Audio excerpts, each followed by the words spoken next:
ስም አይቀበርም። ጤና ይስጥልን እንደምናምሽታችኋል የምንወዳችሁ የሸገር ቤተሰቦች፣ ይህ ሳምንታዊው ስም አይቀበርም ነው። የፕሮግራሙ አዘጋጅና አቅራቢ ወንድሙ ኃይሉ ነኝ። በዛሬው ዝግጅት አንጋፋውን የስፖርት ሰው ዶክተር ወልደ መስቀል ኮስትሬን እናስባለን። ከፕሮግራማችን ጋር አብራችሁ እንድትቆዩ በአክብሮት ጋብዛለሁ። ስም አይቀበርም። ከመልካም ወልደ መስቀል ኮስትሬ ከ1939 እስከ 2008 ስም አይቀበርም። ከመልካም ዶክተር ወልደ መስቀል ኮስትሬ ጥር 21 ቀን 1939 ዓ.ም በተጉለትና ቡልጋ አውራጃ ልዩ ስሙ መንፈስ በተባለ ስፍራ ተወለዱ።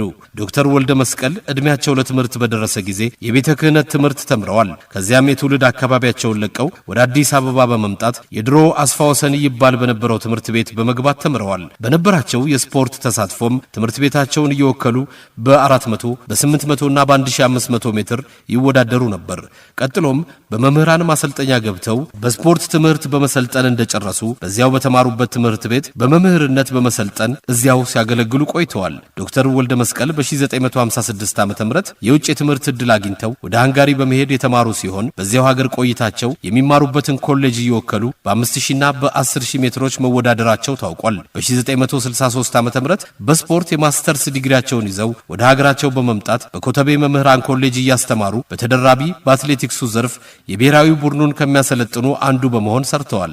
በ1966 ዓ.ም እንደገና ወደ ውጭ ሀገር በመሄድ ቀደም ሲል በተማሩበት ትምህርት ቤት በመግባት የዶክትሬት ዲግሪያቸውን አግኝተዋል። በ1973 ዓ.ም ደግሞ ወደ ኢትዮጵያ በመመለስ በቀድሞ የአካል ማሰልጠኛና ስፖርት ኮሚሽን መስሪያ ቤት ተመድበው ሲሰሩ የቆዩ ነበሩ። ከ1977 ዓ.ም ጀምሮ በአትሌቲክስ ፌዴሬሽን በአሰልጣኝነት ተመድበው በ800 በ1500 በ10000 እና እንዲሁም በማራቶን እያሰለጠኑ ብዙ አትሌቶችን ለውጤት አብቅተዋል። በአንድ ወቅት ዶክተር ወልደ መስቀል ሲያስረዱ ለአጫጭር ሩጫዎች ጂምናዚየም ከተዘጋጀ ክለቦች በአጫጭር ሩጫ ዝግጅት ማድረጉን ካሁኑ ከጀመሩ ክልሎች ትኩረት ማድረግ ከቻሉ በተጀመረው የአትሌቲክስ ፕሮጀክት ላይ ሁሉ ትኩረት ካደረጉ በአጭር ርቀት ውድድሮች መሳተፍ የማይቻልበት ሁኔታ የለም ብለው ነበር። ዶክተር ወልደ መስቀል ኮስትሬ የዓለም ምርጥ የአትሌቲክስ አሰልጣኝ በመሆን በህዳር ወር 1999 ዓ.ም በፈረንሳይ ሀገር በሞናኮ ከተማ ተሸልመዋል። ዶክተር ወልደ መስቀል ኮስትሬ በአሰልጣኝነት ከዶክተር ይልማ በርታ ጋር በመሆን የሚከተሉትን ስመጥር አትሌቶች አፍርተዋል። አትሌት ኃይሌ ገብረስላሴ፣ አትሌት አሰፋ መዝገቡ፣ አትሌት ወርቅነሽ ኪዳኔ፣ አትሌት ሚሊዮን ወልዴ፣ አትሌት ፊጣ ባይሳ፣ አትሌት ቀነኒሳ በቀለ፣ አትሌት ስለሺ ስህን፣ አትሌት መሰረት ደፋር፣ አትሌት ጥሩነሽ ዲባባ የሚጠቀሱት ናቸው። በአንድ ወቅት ጀግናው አትሌት ኃይሌ ገብረስላሴ ስለ አሰልጣኛቸው ዶክተር ወልደ መስቀል አስተያየት ተጠይቆ ሲመልስ ዶክተር ወልደ መስቀል ኮስትሬ ውጤት ሲገኝም ሲጠፋም አባታዊ አቀራረባቸው አይለወጥም፣ እኔ ለእርሳቸው ምንጊዜም ልጃቸው ነኝ ማለቱ ይታወሳል። ዶክተር ወልደ መስቀል ኮስትሬ ኢትዮጵያ ለዓለም ካበረከተቻቸው ምርጥ አትሌቶች ጀርባ በአሰልጣኝነታቸው ይጠቀሳሉ። በ1992 የባርሴሎና እስከ 2008 ቤጂንግ ኦሎምፒክ ለ16 ዓመታት በዘለቀው የዋና አሰልጣኝነት ዘመናቸው ኢትዮጵያን በዓለም አደባባይ ያኮሯትን የ5000 እና የ10000 ሜትር አትሌቶች ለውጤት በማብቃት ተጠቃሽ ናቸው። ዶክተር ወልደ መስቀል የኢትዮጵያ አትሌቲክስ ብሔራዊ ቡድንን እያሰለጠኑ በተሳተፉባቸው 5 ኦሎምፒኮች ላይ 28 ሜዳሊያዎችን ለሀገራቸው አስገኝተዋል። 13 ወርቅ፣ 5 የብርና 10 የነሐስ ሜዳሊያዎችን። በአትሌቲክሱ ለአሰልጣኞች የሚሸለመውን የዓመቱን ምርጥ አሰልጣኝነት ሽልማት በ2006 ዓ.ም ከዓለም አቀፍ አትሌቲክስ ፌዴሬሽን የዓመቱ ምርጥ አሰልጣኝ ተብለው ተሸልመዋል። በጣም ደስ ይላል። ብዙ ሰዎች ነበሩ፣ ኢትዮጵያኖች ነበሩ። እዛ ላይ ትልቅ ክብር ተሰማኝ፣ ደስታ ተሰማኝ። ሌላው ሳይሆን ሽልማቱ አይደለም ደስታው፣ ሪኮግኒሽኑ እንትን ያደረገና እዛ ላይ በእውነት ያ ቀላል ጊዜ አልነበረም። ዓለም በሙሉ ያደነቀና የተደነቀበት ቦታ ስለነበረ በጣም ኩራት ይሰማል። በዛ ላይ አንድ ትንሽ ሀገር ምንም ማዘወር የተባለ እንትን ያለ ያንስን ነገር ለኛ ትልቅ ኩራት ነበር። ዶክተር ወልደ መስቀል በስፖርት የ2007 ዓ.ም የበጎ ሰው ሽልማትንም ያገኙ ነበሩ። ስም አይቀበርም። ከመልካም ሸገር ነው ስም አይቀበርም። ዛሬ ዶክተር ወልደ መስቀል ኮስትሬን እያሰብን ነው። እርሳቸው ቆየት ባለ ጊዜ የተናገሩትን መጥኜ ላስደምጣችሁ። እስከ 12 ዓመት በተጉለትና ቡልጋ አውራጃ ሰስት የሚባል አካባቢ ነው የተወለድኩት። ያደኩትም በዛው ነው። እንግዲህ የባላገር ኑሮ ትንሽ መጫወት እንፈልጋለን። ገና የሚባል ነገር አለ። ከዛ ከገና ከወጣን በኋላ ወደ አዲስ አበባ ስንመጣ ያው እግር ኳስ ነው በበዛ ጨዋታ። ከእግር ኳስ ባሻገር አትሌቲክስ ሩጫ አለ። ውድድር እንግዲህ ደስ ይለናል። ያለ ጊዜ ትምህርት ቤት ሆነ ብዙ እንወዳደራለን። ያ ነበር እንግዲህ ሆቢያችን። እኛ አዳሪ ትምህርት ቤት ሆነ ጨዋታ ነው፣ ሌላ ምንም የምናውቀው ነገር የለም። ጨዋታ ነው፣ መታገል ነው፣ መደባደብ ነው። ከዛ ባሻገር ደግሞ ጥል በወቅቱ የነበረው አንድ ልጅ ጎበዝ ካልሆነ ፈሪ ከሆነ ጥሩ እንትን የለው ዝና የለው እና እኛ ደግሞ ትንሽ ባላጋርነት ስለሆነ መጣላት ላይ ትንሽ እናተኩራለን፣ መደባደቡ ላይ እናተኩራለን። ቂም የለም በዛን ጊዜ ነው። ሹር ስፉኑ ትልቁ ከዚያ ነው ሁሉ ነገር የሚጠመጠው። ስለዚህ የማሸነፍም ሁኔታ ከዚያ የመጣ ነው። እልህኛነትም አለ። ከዛ ወደ ሀገር መወከል ጀመረን። በዛ እያሄደን ማለት ነው። ሃንጋሪ ነው በጠቅላላው። እዚያ ነው ወደ 12 ዓመት ቆይቻለሁ። መጀመሪያ ድህረ ምረቃ እንትና ከድህረ ምረቃ ፖስት ግራጁዌት እዛው ጨረስን። እዛው ነው እንትን ያለው ባዮሎጂካል ሳይንስ ነው የተማለው። ከስፖርቱ ጋር የተያያዘ ነው። ስፖርቱን ነው አዘውትር እንትን ያለው። እዚያ ላይ ነው ሪሰርች የሚያደርግ ነው። ማሰል በብስ የሚባል ነገር አለ። እሱ ከዚህ እየተወሰደ የሰውነት ከዚህ ይወሰዳል። እሱ ሪሰርች እናደርጋለን። በዚያ ላይ ነው ብዙ ትኩረት የሰጠሁት። ብሔራዊ ሆነን ከብሔራዊ ወደ ኦሎምፒክ እንትን ገብተን ነበረ። እዚያም ብዙ አልቆየውም። ከዛ ወደዛው ለሚዩኒክ እንትን ስንል ተመረጥን። እዛው እንዳለን ስኮላርሽፕ አገኘውን። በዛን ጊዜ የምናስታውሰው ነበረ ኮሎኔል በለጠ አንተ ትምህርት አገኘው፣ ትምህርት ብትሄድ ይሻላል፣ ትምህርት ብትሸጥ ጥሩ አይደለም እና ሄደ ጥልቅ ያለ ትምህርት ብትመር ይሻላል የሚል አማከረኝ። ከዛ ወደዚያ መሄድ መረጥኩኝ ወደ ሃንጋሪ። አሱና ቆርጬ ሄድኩ ወደዛ። እዛ ሃንጋሪ ነው ያየሁት ቴሌቪዥን። እዛ ነው አይቼ የመጣሁት። እርግጥ ትንሽ ግራ ላይ ግን ኮሎኔሉ የነገረኝ ትክክል ነው፣ መማሩ ነው የሚጠቅመው የሚለኝ ያለኝ ተቀበልኩ። እዛ ቁጭ ላይ ያየሁ እግር ኳስ ጊዮርጊስ እንጫወት ነበረ፣ በብዛት አንበሳ እንጫወት ነበረ። በኋላ ግን ወደ መጨረሻው ገደማ ቅዱስ ጊዮርጊስ ነበር የምንጫወተው። እዚያ ነበር ያለ ነው። ግን ሚድል ሎንግ ዲስታንስ በኋላ ወደ ሚድል ጀመረን፣ ወደ ሎንግ ዲስታንስ ተሻገር። እዚያ ላይ ነው ብዙ ትኩረት የነበረን። እንዲያውም በጣም እንደማስታውሰው ተወዳጅ ነበርኩ ይባላል። ልጆቹ በጣም ያከፈሩኛል። መንግስት በጣም ትምህርት ቤቱ በጣም አፕሮች ያደርገናል፣ ይረዳናል፣ ይንከባከበናል። በጣም እንትን ነው። እንዲያውም ምግብ እዛ ተመራጭ ሆኖ ምግብ እንደልብ ነው የምንበላው። የአዳሪ ተራ ምግብ አልነበረ የምንመገበው፣ ስፔሻል ምግብ ነበር የምናደርገው። በተለይ ጥቁር ስለሆነ በጣም ያንከባከቡን ነበረ። እቺ ነበር የቅጽል ስሜ። እቺ ማለት ታናሽ ማለት ነው። ከኔ ጋር የነበረ መንግስቱ ገብረማርያም ረጅም ነው፣ ትንሽ ትልቅም ነው። እቺ ማለት በሃንጋሪኛ ታናሽ ማለት ነው። በዚያ ነው የምንለው። አበበ ነፍሱን ይማር በጣም ኃይለኛ ሰው ነበረ። ሰውን ሁሉ ዶሚኔት ያደርጋል። እኔና ሰብስቤ ማሞ የሚባል የደብረ ብርሃን ላይ ነው ጓደኛሞች ነን። እሱም 5800 የሚሮጠው እና ስንሮጥ እሱ ትንሽ ለኛ ነው ስል እኔና እሱ አደምን። ለምንድን ነው እንትን የሚጠግበው እንደምድበዳል ብለን ስንል ስንጨቃጨቅ በኋላ አሁን እኔ እስከ ነበረ ያን ጊዜ አስታረቀን፣ አተጣሉ ምናምን አለ። ትንሽ እንግዲህ የጉርምስናም ነገር ስለነበረ እልኸኝ ለምን እንትን ይላል። እኛ ደግሞ ተማሪ ቤት ስለሆነ ዲሞክራሲ የሚባለው ትንሽ ያለ ያን ጊዜ እንዳሁንም ባይሆን በዛ ተጣለን፣ ታረቀን። በኋላ ግን በጣም ያከብረኝ ነበረ። አደጋ በደረሰበት ጊዜ በየጊዜው እየሄድን ጠይቀው ነበር። ጥሩ ሰው ነው፣ እልኸኛ ነው፣ ይመክረናል። በዚያን ጊዜ አስታውሳለሁ ምሩጽ መጀመሩ ነበር። ይሄ ትግሬ በጣም ጎበዝ ነው፣ ውጤት ይኖረው ይል ነበረ። በሱ ነበር የምንለው። እውነትም ውጤት አገኘ። ስፖርተኞች አሁንም ቢሆን ፊዚካል ፊትነስ አይሰሩም። እሱ ላይ ነበር ለምን አትሮጡም ለማዘሉን ነው የውጭን እያየ እዛ ልንጨቃጨቅ ነበረ። እስቲል አሁንም ድክመታችን እሱ ላይ ነው።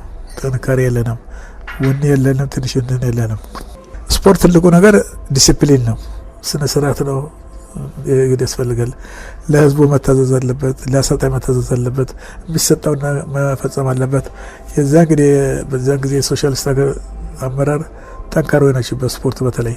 በዚያ ምክንያት ትንሽ ሲሪየስ እንጣላለን እና እንትን ስንል መንግስቱ ወርቁ ጥሩ ልጅ ነው፣ ጎበዝ ነው። እኩዮች ነው ባይዘው እሱ መድኃኒያ እኛ ኮተቢያ ነን። ያከብሩታል። ለምን እንደሚከብረ ይከበር እንጂ ስርዓት ይኑረው ነው። በዚያ ላይ እንጣላለን። ተጣላን ጊዜ ከዛ በኋላ ውጣ አልኩት። ምንድነው እኛም ፖሊሳችን አንድ ቀን ትሬኒንግ ያላደረገ በሚቀጥለው ጊዜ ትሬኒንግ አያሳልፈ ነው። እንደ እና መጣ ስሊማን ና መንገኔ እንደ ዛሬ እኔ እናንተ አሰልጣኝ ነን አንጫወትም እለዋለሁ። አላኮረፈ ቁጭ አለ ቆጠቆጠ ተቀመጠ። አትሰልፈም አልኩት። አኮረፈ ምንም እንትን አላለ። ቁጭ አለ ተቀመጠ። ተነስተው ወደዚህ ሄድ ከፈለክ አልኩት። ከዛ ህዝቡ ትንሽ አርጎመጎመ። እኔ ግድ የለኝም ጥገብም አለ ልጅነትም አለ እልህም አለ ሄድ ያልኩት። ከዛ በመቀጠል ታረቀን ብዙ ጊዜ አብረን ወዳጅ ነበር ከመንግስት ጋር በጣም እንትን ነበረ። እሱ በፉትቦሉ ታዋቂ ነው። ያለ ለአደጋ የቻለ መንግስቱ በቀዳዳ አቀብሎት ነው። ሁለተኞቹ እዚህ ላይ ስልጠና የጀመርኩት መጀመሪያ እዚሁ ሀገር ውስጥ ነው የጀመርነው። አቶ ላቀው ግለጡ የትምህርት ሚኒስቴር የስፖርት ኃላፊ ነበረ። እነሱ ብዙ ጊዜ ይረዳን ነበረ፣ ይመራን ነበረ። በሱ አማካኝነት ነው አሰልጣኝ ሆንኩት። ከዛ አንተ እኔ ፉትቦል ነው የምወደው ብዙ ጊዜ እንደሱ አልፈልግም ስለም እሱ ግድ ያስገደደኝ ነበረ። እኔ ወደ እግር ኳስ መጣ እሱ ይዞን ይወጣል። እዛ እንጨቃጨቃለን። በኋላ በሱ ቀጠልኩ። ከዚያም ሲሄድ ፉትቦልን ተውኩና አትሌቲክስ ስፔሻላይዝ አደረኩኝ። በሱ ነው ሞርንት የምንለው። አትሌቲክስ በጣም ጥሩ ነው። ምንድነው የሚሉ በፈረንጆች ኩዊን ስፖርት ነው የሚባል አትሌቲክስ በጣም ተወዳጅ፣ በተለይ አውሮፓ የታወቀ ነው አትሌቲክስ። በተለይ ደራርቱ ሚሊዮን ወልዴ ጨዋ ነው፣ የኦሎምፒክ ወርቅ ሜዳሊስት ነው። እሱ በጣም እንትን ነበረ። ከዛ ሌሎችም አሉ፣ ግን አብዛኛዎቹ እነኛ በአንድ ወቅት የተገኙ ናቸው።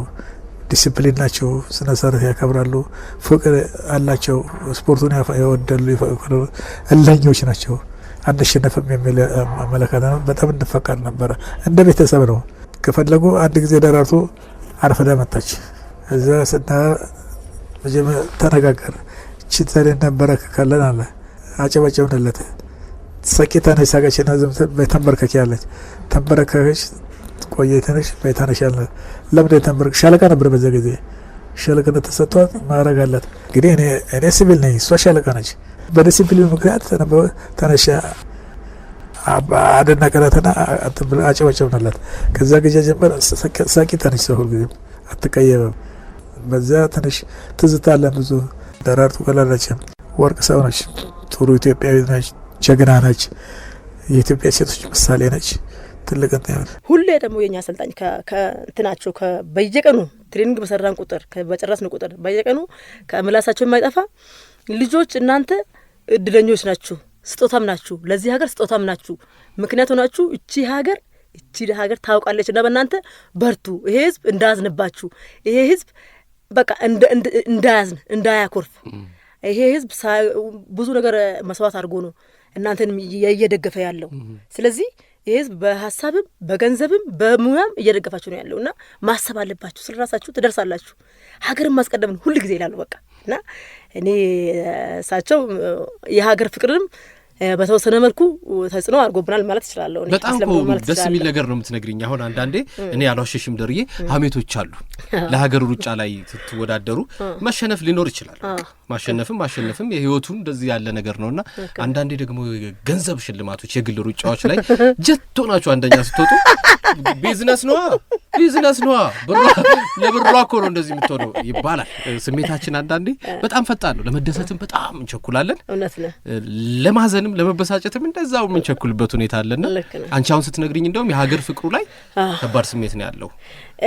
እንግዲህ ምን ልበልህ እኔ አንደኛ አሁን ከስፖርት በተለይ ወደ ማራቶን ከሄድኩ በኋላ እኔ ሀገር መቼ መሰለኝ በመጨረሻ ጊዜ የወከልኩት 2005 ነው ሄልሲንኪ በማራቶን ማለት ነው። ከዛ በኋላ በግሌ መስራት ጀመርኩ። ከዛ በኋላ ደግሞ አቆምኩ ማለት ነው። ለምን ከሆነ ወደ ስፖርቱ ብዙ ሄጄ አላቅም፣ ብዙም ጠይቄ አላቅም። እኛ ያኔ እኔ ማቀው ያክል እንግዲህ ከራሴን ብጀምር ኢቭን ከውድድር በፊቶች እነዚህ ጎልደን ሊግ አሁን ዳይመንድ ሊግ ተብሎ የሚጠሩት ድሮ ጎልደን ሊግ ተብሎ ነው የሚጠሩት እና እነሱን እንኳን እኛ እንቀር ነበር ለዝግጅት ሲባል ማለት ነው። ከዛ በኋላም ራሱ አሁን ህዝብ ስለሚጠብቅ ከዛ በኋላም ደግሞ ያሉት ውድድሮች አሉ ጎልደን ሊጎች ትመጣለህ መተን ነው እዚህ መርገጥ አለብን። እኛ ረግጠን ነው የምንመለሰው በኋላ። ምክንያቱም ታዛዥ ነበር። ህዝብ ወጥቶ ይጠብቅሃል። መስሪያ ቤት አለ፣ ዘመድ አለ፣ መንግስት አለ፣ ህዝብ አለ። ስለዚህ ደስ ይላቸዋል አንተን ሲያዩ እንትን ይላሉ እና ያንን እንተውና እብን እዚህ ደርሰን በማግስቱ ዛሬ ገብተን በማግስቱ ምን በለሰበት ሰዓት ሁሉ ነበር እና በአጠቃላይ ምን ልፈልጌ ነው ሁሉም እኮ ስለ ሀገሩ ሮጦ ቢያሸንፍ ደስ ይለዋል። ደራርቱ ቱሉ l'éleveur de bétail devenu légende africaine ብዙ ጊዜ ትልቁን ደስ የሚለኝ የሴቶች አትሌት ነው። በዛ ጊዜ ሴት አይታወቅ ነበር እንደ ወዴታ ተኩር ወዴታ ሶሳይቲ ከዛ ጀመረ ደራርቱ መጣች። ከዛ እነ ሉቺያ መጡ እነሱ ዘውዴ እነኛ በጣም ጠንካራ የነበሩት ብርሃኔ ደሬ ኃይለኛ ነች እልህኛ ነች። የሀገር ጉዳይ ግን እነሱ ጋር ቀልድ የለም። በዚያ በጣም ክብር ነበራቸው፣ ፍቅር ነበራቸው፣ ሀገራቸውን ይወዳሉ። ሰንደቅ ዓላማ ቀልድ የለም። ስለ በጣም ትኩረት ነበረ። በዛ ፍቅር አለ፣ የሀገር ፍቅር አለ፣ የወገን ፍቅር አለ፣ የሰንደቅ ዓላማ ፍቅር አለ፣ የናሽናል አንተም አለ። በዚያ ትልቅ እንትን ነበራል። እኔ ትንሽ ምን ማለት ነው ጎበዝ ነኝ ማለት አይደለም፣ እልህኛ ነኝ። አንድ ነገር ከሆነ ለምን አይደረገ ነው። ስፖርቱ ትንሽ እልህም ስላለው ዲሲፕሊንም ስላለው ሁለቱ አብሮ መያያዝ አለበት እንጂ ዝም ብሎ እንደፈለገው እንደዚህ አደርገ ማለት አይችልም። ህግም አለ ደንብም አለ። በዚያ ነው ብዙ ጊዜ የምንገዛው። እኛ ትንሽ የምግብ እጥረት አለን። በዚያ ላይ ደግሞ አመጋገባችን ትንሽ እንጀራ ነው። እንጀራ ደግሞ ብዙ ጊዜ ኃይል የለውም። እንደ አፍሪካኖቹ ዳቦ ገንፎ ምናምን የለም እኛ ጋር ያው እንጀራ ነው። እንጀራ ትንሽ ኃይል የለውም። በዛ ምክንያት ባጭሩ ጫረ ደካሞች ነን። በመካከለኛና ረጅም ግን ታለንት ያለ ሰጡትም አለ። በዛ እንጠቀማለን ብዙ ጊዜ። አሁንም ያለው እሱ ነው። በዚያ ላይ ነው የምንለው። ኃይሌ የተነስሸነፍ በጣም ተናድጃለሁ።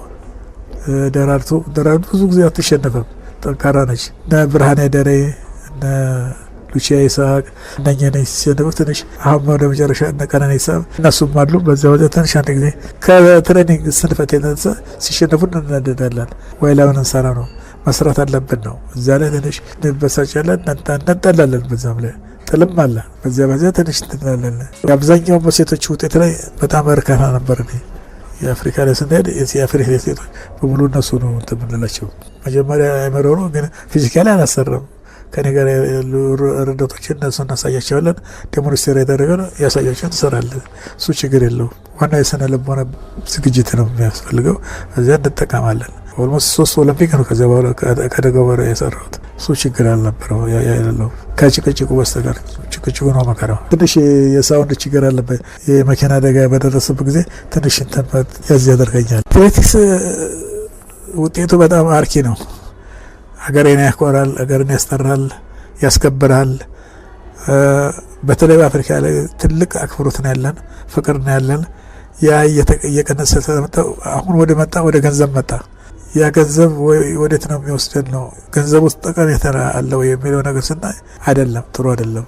እየቀነሰን ያለ ነው። ትንሽ ያሳዝናል። በተለይ ኢትዮጵያኖች ያ ነው ታሪካችን፣ ከታሪክ የተያያዘ ነው። ያን ግን ሚስ ማድረግ የለብንም። በዚያ ብዙ ጭቅጭቅ ያስፈልጋል፣ ብዙ ትግል ያስፈልጋል፣ ብዙ ትምህርት ያስፈልጋል። አመራሩ እዚህ ላይ ትልቅ መመሪያ ደንብ ሊኖሩ ይገባል። የለንም፣ ጠንካሮች አይደለም። ባለሙያዎቹ የስፖርቱ ፍቅር የላቸውም። የስፖርቱ ፍቅር ደግሞ የሀገር ፍቅር ነው፣ የወገን ፍቅር ነው፣ የባንዲራ ፍቅር ነው፣ የብሔራዊ መዝሙር ፍቅር ነው። የለንም። ያ ከሌለ ሀገር እንደ ሀገር አይደለም የሚቆጠረው። ዝም ብሎ የስቡላ ነገር ነው። የለንም፣ ጥንካሬም የለንም። የተለመደው ኢትዮጵያ ጀግንነት የለም። ስፖርቱ ግን ያንጸባረቅ ነበር። እንደ አበበ ቢቂላ እንግዲህ በባዶ እግሩ እንደ ምሩጽ እንደ ማሞ ወልዴ እንደ ኃይሌ ገብረስላሴ እንደ ደራርቱ በተለይ በሴቶች ደራርቱ ከመጣች ወደ ብዙ ጊዜ ለሀገሪቱ ትልቅ ምሳሌ ነች። ጨዋ ነች፣ ዲሲፕሊን ነች፣ ወንድ ነች ነው። በዛ ላይ እነኛ ሚስ እያደረገን ያለን ሴቶቻችን እዚህ ላይ ሊጠናከሩ ይገባል ብለን እንወቅሳቸዋለን። ከተሰራ ይመጣል።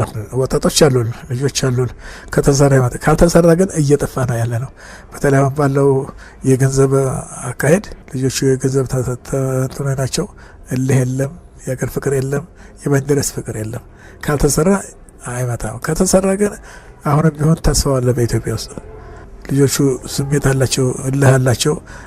ግን የመስራቱ ሁኔታ በጣም እንትን ያለው በተለይ በሴቶች ጥሩ ነበር። አሁን እየደከሙ ነው ያሉት። እዚያ ላይ ትንሽ እንትን አለ።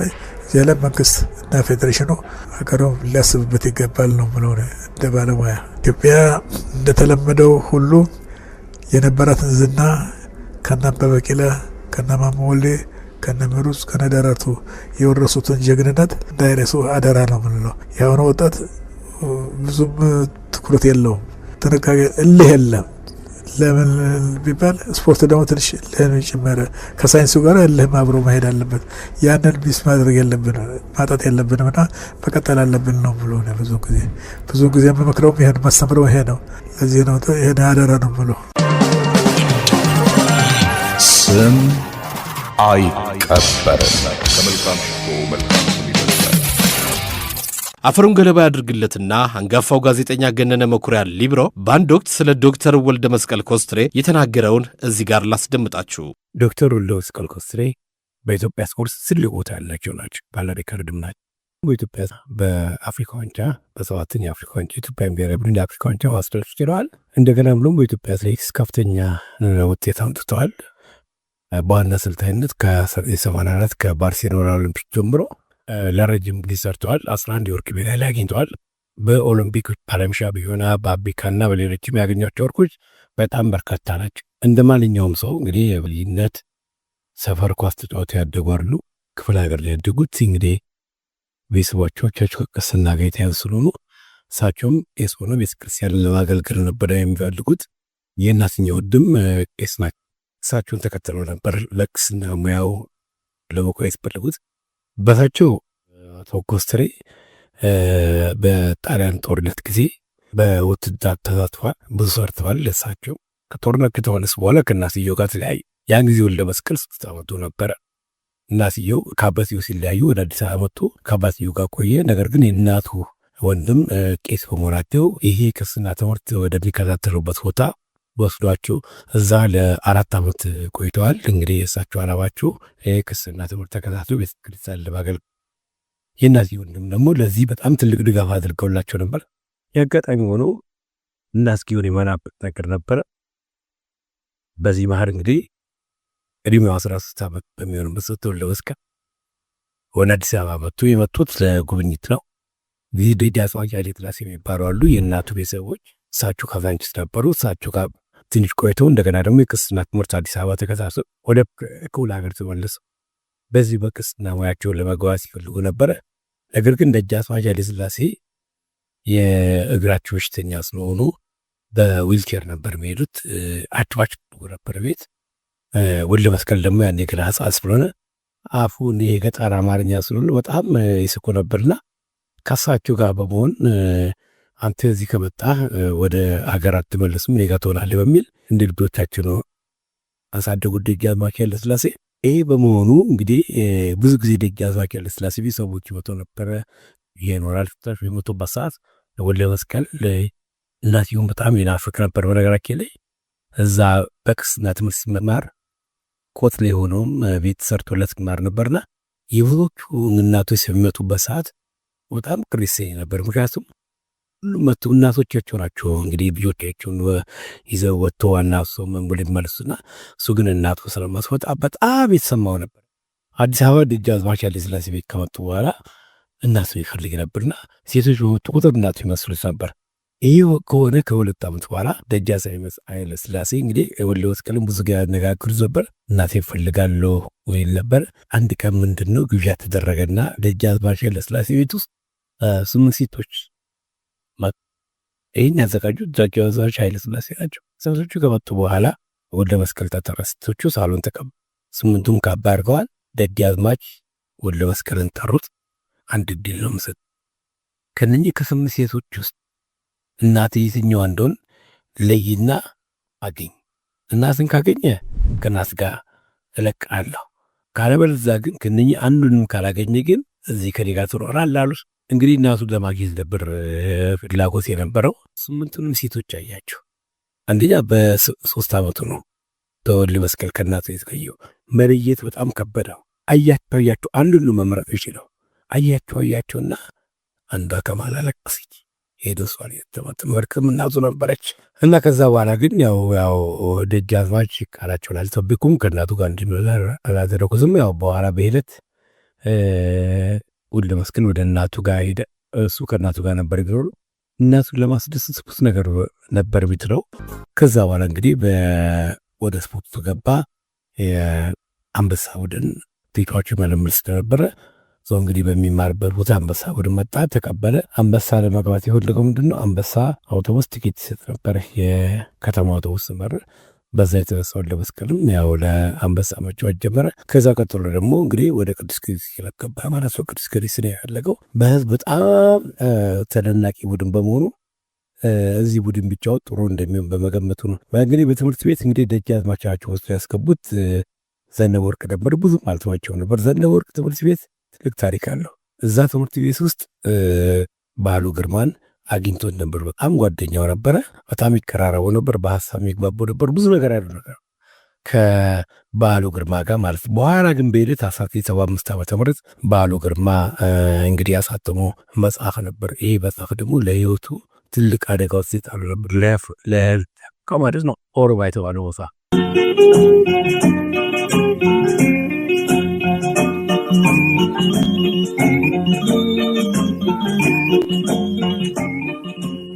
እንኳን ደህና መጣችሁ እላለሁ። ይህ 709 ልዩ በረራ ነው። የምንበርበት ከፍታ 29000 ጫማ፣ በረራው የሚወስድብን ጊዜ 55 ደቂቃ። ከመቀመጫዎቻችሁ ስር ያሉትን ቀበቶች እንድትታጠቁ ትለመናላችሁ።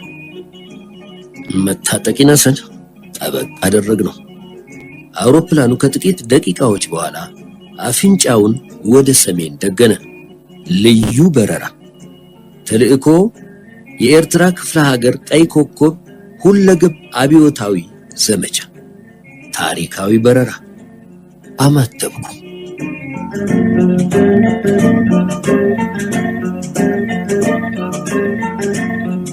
ይህ ኦሮማ የተባለው መጽሐፍ ከለተመ በኋላ 5000 ኮፒ ቅጂ። ይህ እዚህ መጽሐፍ ያለው ነገር በጣም ብዙ ጭቅጭቅ ስላመጣና መንግስትን የሚጎዳ በመሆኑ ዋናው ነገር ደግሞ በሻዕቢያ ሬዲዮ መጽሐፉ በመተረኩ ትልቅ ውዝግብ አመጣበት። ባህሉ ግርማ ይህ መጽሐፍ በጣም ከሰዎች እጅ መንግስት ይሰበስብ ነበር። ወታደሮች በየቤቱ ፍተሻ ያደርጉ ነበር። እጃቸው ላይ ወልደ መስቀል እጅ ላይ መጽሐፍ ተገኘና በጥቆማ ነው ያው ቤታቸው ነው ተወጥቶ የተገኘው። በዚህ በመጽሐፉ የተረጋ ትልቅ ውዝግብ ተነስቶ ነበር። ያው በኋላ እንግዲህ ያው ከብዙ ይቅርታ በኋላ እሳቸውም ከዚህ ነገር ነፃ ሊሆኑ ይችላል። እንግዲህ እንዲህ እያሉ ቆዩ። ቅዱስ ጊዮርጊስ ቡድን ተጫወቱ። ወደ ዋና ቡድን እናድጉ። ከዛ በኋላ እንግዲህ ዋና ቡድን መጫወት አልቻሉም። ምክንያቱም እናትየው ከዚህ ዓለም በሞት በመለያየታቸው ያው ብዙ ችግር ደረሰባቸው። ያው እንግዲህ አብረው ነበር የሚኖሩት። በጣም ወልደ መስቀል ስሜቱም ተጎዳ። እንዳታወቱኝ ማለት ነው። ስፖርቱን እርግፍ አድርገው ከጊዜ በኋላ ግን ወልደ መስቀል በእግር ኳስ አይደለም የመጣው በአትሌቲክስ ነው። በትምህርት ቤት አትሌቲክስ በጣም ጥሩ ተሳታፊ ነበሩ። ከዛ በኋላ እንግዲህ በሂደት በኢትዮጵያ በ19 እንግዲህ 60ዎቹ መጀመሪያ አካባቢ ለቶኪዮ ኦሎምፒክ ሚኒስትር በሚመረጡበት ጊዜ ወልደ መስቀልና ሰብስቤ ማሞ የተባሉ ሁለቱ ከትምህርት ቤት ተመረጡ ማለት ነው። ሰብስቤ በ800 ወልደ መስቀል በ1500 ማለት። ይሄ እንግዲህ በኢትዮጵያ ኦሎምፒክ ታሪክ የመጀመሪያዎቹ ተማሪዎች ማለት የተመረጡ። ብዙዎቹ እንግዲህ ወታደሮች ናቸው እና አበበ ቢቂላ፣ ማሞ ወልዴ፣ ምሩጽ ይፍጠር፣ መራዊ ገብሩ በሙሉ ከወታደር ቤት ነው የተመረጡት። በታሪክ እነኚህ ሁለቱ ናቸው የተመረጡት። በግዲት ደብረ ዘይት ነበር የሚካሄደው። እዚህ ላይ ደግሞ አንድ ነገር ተጠራል። አበበ ቢቂላ የግቢቱ የምግብ ኃላፊ ነበር ደብረ ዘይት። ዋናው አሰልጣኝ በማይኖርበት ሰዓት እሱ ነበር የሚያሰልጥነው። ሰብስቤና ወልደ መስቀል ከአበበ ጋር ተጣሉ። እንግዲህ ወልደ መስቀል እንደነገሩ ከሆነ ከፍተኛ ረብሻ ነው የተነሳው። ሽጉጥ እስከ መማዘዝ ተደርሷል። ሽጉጡን የያዘው ሰብስቤ ማሞ ነው። አበበን ገላለሁ ብሎ ማለት ነው። እና አበበ ደግሞ ሁለቱን ነው ተጠያቂ ያደረጋቸው። ምክንያቱም እነኚህ ልጆች ኃይለኛ እንደሆኑ ናቸው እና በሁሉም ነገር አበበን ይቃወሙ ነበር። በኋላ ግን ነገር ታይ ከትምህርት የተመረጠው አበበ ነው። 50ኛው ከጦር ሰራዊትና ከሌላ ቦታ ነው የተመረጠውና አበበን ይቃወሙ ነበርና ጦር ሰራዊቶች ተማሪዎቹን አነሳስተው አበበን ለማስገደል ይፈልጋሉ ተብሎ ነበር ነገር የተነገረው። ግን ወልደ መስቀል ስታይቃቸው እንደዚህ ያለ ሰብስቤ በግል ተሆነ ወርክ ሽጉጥ ይዞ ነበር ሰብስቤ። ነገር ግን ከአበበ ጋር በተን ይጠራው ነገር ሁለቱም ችግር ውስጥ ገብተው ነበር። በኋላ ግን እንግዲህ ችግሩ ግን ኃይለኛ በመሆናቸው አበበ ደግሞ ሁለቱንም በጣም ነው ወደዳቸው። ምክንያቱም ደባር ለኛ ወደ ነበር እነሱ በቃ ራሳቸውን ነፃ እንትን ለማድረግ ነበር በቡድን ውስጥ ለማቆየት ነበር። ይሄ ቡድን ደግሞ ቆይቶ ጥቂት ጊዜ ሲቀረው ለውድድር ለቶኪዮ ኦሎምፒክ ሲዘጋጁ ሰብስቤ ወደ ቶኪዮ ኦሎምፒክ ሄደ። ወልደ መስቀል ግን አልሄደም። የሮያል ዩኒቨርሲቲ ሃንጋሪ ማስታወቂያ ወጥቶ ነበርና ሙያተኞች ለማሰልጠን ወልደ መስቀል ተመዘገበ። ፈተናውን አለፈ። ወደ ቶኪዮ ኦሎምፒክ ሊሄድ አልቻለም። ልብስ ተሰፍቶልታ ሁሉ ነገር አጠናቋል ማለት ነው። በኋላ ጋሽ ነቃቸውን ሄዶ ጠይቀው ልብሱን ሰጠው። ወደ አንጋሪ ሄደ። ከአንጋሪ በሚመለስበት ሰዓት የመስክ ስራ ነበር ያው ቆይቶ ነው። ከዛ በኋላ እንግዲህ አትሌቲክስ ፌዴሬሽን ምክትል አሰልጣኝ አድርጎ መደቦ ለሙኒክ ኦሎምፒክ ማለት ነው። ሙኒክ ኦሎምፒክ ላይ እንግዲህ የኢትዮጵያ ብሔራዊ ቡድን ትልቅ ዝግጅት አድርጎ ነበረ። እንግዲህ ማሞ ወልዴም አለ ሙኒክ ላይ እነ መራዬ ገብሩም አሉ። በዚህ በሙኒክ ኦሎምፒክ ሙኒክ ሲሰራ በ10,000 ሜትር ሶስተኛ፣ በ5,000 ሜትር ወርቅ ያገኛል ተብሎ ይጠበቅ ነበረ። ነገር ግን ውድድሩ ከተጀመረ በኋላ ነው ሞስ የመጣውና ባለመሳት ኦር ምድሩ ክትራዘው ተጠያቂ እንደወጣ ወልደ መስቀል ማለት ነው። ከሙኒክ ጋር በደንብ አውርተናል። ከወልደ መስቀል ጋር በዚህም ጉዳይ አውጥተናል። ወልደ መስቀል ቪዲዮ ትጉሲሮባ ይዘውትን የሚሄድ ነው። ይህ ደግሞ አፈልታዎቹ መተን እንወስዳለን አሉ። ይህ በጣም ትልቁ ዝግ አምጥተባረብና ጉዳዩ እስከ ፍርድ ቤት የደረሰ ከኬንያ አትሌቶች መጥተው ምስክር እስከ መስጠት የደረሱበት ነበር። ያው የኋላ ኋላ እንግዲህ ነገሩ እልባት አግኝቷል ማለት ነው። ሌላው ከወልደ መስቀል ጋር የሚነሳ ነገር ቢኖር እንግዲህ የቅዱስ ጊዮርጊስ ቡድን አሰልጣኝ ያልነበረውም በወቅቱ ዋናውን አሰልጣኝ ካሰናበተ በኋላ ወልደ መስቀል ነው እግር ኳስ ቡድን አሰልጣኝ እንዲሆን የተደረገው። ይህ ቡድን እንግዲህ እሳቸው ቡድን ካዱ በኋላ የአጋጣሚ ሆኖ 5 ተጫዋቾች ከቡድን ለቀቁ። ተከዳ አለሙ የአቧራ ዶክተር ናቸው። ወልደ አማኑኤል፣ ሸዋንግዛው አጎናፍር፣ ያረካል ሎሬንስና ሰለሞን ተለፓ እነኚህ የኮተቤ ተማሪዎች ናቸው። ጠቅላላውን ወደ አሜሪካ ሄዱ። ቡድኑ ባዶ ሆነ ማለት ነው። ይህም ቡድን እንግዲህ አሰልጣኙ ወልደ መስቀል ኃላፊነት በተሰጠው ጊዜ ለማስተካከል በጣም ቸግሮት ነበር። ምክንያቱም እነኚህ በአንዴ ሲሄዱ ቡድኑ ባዶ ሆነ። ከዛች ስዩም አባተን እነ ታምራት ቴክስ እነ ዘሬውንን በማምጣት ቡድኑን አጠናቆ ሻምፒዮን ማድረግ ይችላል። በአፍሪካ የክለብ ሻምፒዮናም ቅዱስ ጊዮርጊስ ሄዶ መሳተፍ ይችላል። እዚህ ቡድን ውስጥ ደግሞ አንድ ትልቅ ችግር ተፈጠረ። ቡድኑ የሚሰራው ማክሰኞና ሐሙስ ነው። እሳቸው ያወጡት መመሪያ ትሬኒንግ ያልሰራቸዋች አይሰለም። በዚህ ማለት እንግዲህ መንግስት ወርቁ እንደ ልማድ ሆኖ ወይ አንድ ትሬኒንግ ይሰራ ወይ ላይ ሰላም ይችላል። ምን መሰለህ ፈድሎ አለው። እሳቸው ሩሉን ካዝ በኋላ ህጉን ካወጡ በኋላ መንግስቱ እንግዲህ ከማመቃ በኋላ መንግስት ፓንታ ከኔት መጣል አሉት። መንግስቱም በጣም ተናደደ። ቡድኑ ወደ ሜዳ ሲገባ መንግስቱ ቤንች በመሆኑ ደጋፊ በጣም ተቃውመ። ከወልደ መስቀል በጣም ዲስፕሊን ካላስከበርን አብረን ሜዳ አንችልም በሚል የክለቡ ኃላፊዎችን ማሳምኖ ከመንግስቱ ጋር ያለው ነገር በጣም ብዙ ውዝግቢያ በጣም ችግር ተፈጠረ። ይሄ እሳቸው በዲስፕሊን የማመናቸውን ነገር የሚያሳይ ነው። በኋላ ሄዲዮም እና ኃይሌ ገብረስላሴ እነ ደራርቱን በከዘራ ሁሉ እስከ መምታት የደረሱበት ነገር ዲስፕሊን በማክበርማ ታይ እንግዲህ ክብር ይፈልጋሉ። ስተስራት እንዲያስ ይፈልጋሉ። ለውጤት ደግሞ ቅድሚያ እንዲሰጥ ይፈልጋሉ። በዚህ ነገር በጣም ብዙ እንግዲህ ከመንግስቱ ልኩ ነው የመር እና ኃይሌ ድረስ ማለት ነው። ዶቹን እንግዲህ ወሮወሮ ጥቅሙ ለነሱ ነው ወይን ያደረጉት ማለት ነው። መንገድ ወርቁን ቤንች ካረጉ በኋላ ከዛ በኋላ ትሬኒንግ የሰራቸው ላይ የሚሰላ የሚል ቅዱስ ጊዮርጊስ እንደ ህግ ነገር ከሳቸው ጀምሮ ይሰራ ነበር ማለት ነው። እንግዲህ እሳቸው በ7ኛ ዋንጫ ለኢትዮጵያ ብሔራዊ ቡድንም በምክትል አሰልጣኝነት ሰርተዋል። ግን ዋናው ስራ ቢሰሩት እሳቸው ነበሩ። እንግዲህ የኢትዮጵያ ብሔራዊ ቡድን በ7ኛ አፍሪካ ዋንጫ ለማለፍ ካስቻሉት አንዱ የወልደ መስቀል ትልቅ ጥረት ይጠበቃል። ይሄ ማለት እንግዲህ በአትሌቲክስ በእግር ኳስ ትልቅ ስራ ሰርተዋል ማለት ነው። አንድ ጥያቄ ተኪያቸው ነበር። የኢትዮጵያ ብሔራዊ ቡድን 7ኛ አፍሪካ ዋንጫ በአይቮሪ ኮስት 6-4 ተሸንፏል። ካሜሩን 2 ተሸንፏል። እንደገና ደግሞ በሱዳን 3-4 በአይቮሪ ኮስት 6-4 ተሸንፏል። ፋኩና ጎል ያገባውና እንዲሉኒ ቻለ ብያቸው ነበር። ችግሩ የገዛኝ ማን ያዘዋል ነው ወርባ። ግን እኔም ተከራከራቸዋለሁ። ገዛኝ ማን ያዘዋል? አንድ ሰው ነው። ታኩይን ሁሉ ሊያገባ እንደኪያለ ሲል ዋና እንደ መሰረት ያደረጉት ከገዛኝ ሌላ ግብ ጠባቂውን አምደ ሚካኤል ማን ይተዝ ነው ብሎ ነው። ታኩንም በግል አነጋገር ሲወረኛቸው ስተዝ ነው ብሎ ነገሮኛ ይናሉ። ይሄም በዚህ ነለፈው እንግዲህ 7ኛው አፍሪካ ዋንጫ በኋላ እንግዲህ ሳቱ በአሰልጣኝነት በእግር ኳስም በአትሌቲክስ ነው። በነገራችን ላይ ሮያል ዩኒቨርሲቲ የተማሩት ምርታቸውን እርሱ የኮይዝ መንግስት ጠይቋቸው ነበር። 4 ሰው ነው የጠየቀው። 4 ሰዎች 3 ሲሄዱ እሳቸው ብቻ ወደ ሀገር ይመለሳሉ ብሎ መጥተው እዚህ እንዲሰርቱ ተደረገ። እዚህ እንደመጡ ስፖርት ኮሚሽን ቢሎን የሰጣቸው መካም ዶክተር ናቸው። የመጀመሪያው ዶክተር ናቸው ከውጭ ሲመጡ ማለት ነው። በቢያ ምንም የመስክ ስራ የለምና ደብዳቤ ጻፍና የመስክ ስራ ፈልጋለሁ አሉ። ከዛ መስክራ ሲባል ምንድን ነው የተደረገው? ወደ ጋምቤላ እንዲገም ነው የተደረገው። ስራ እዛ ነበር ሰራ ማለት ነው። በእነሱ ምንዝ ማለት ነው።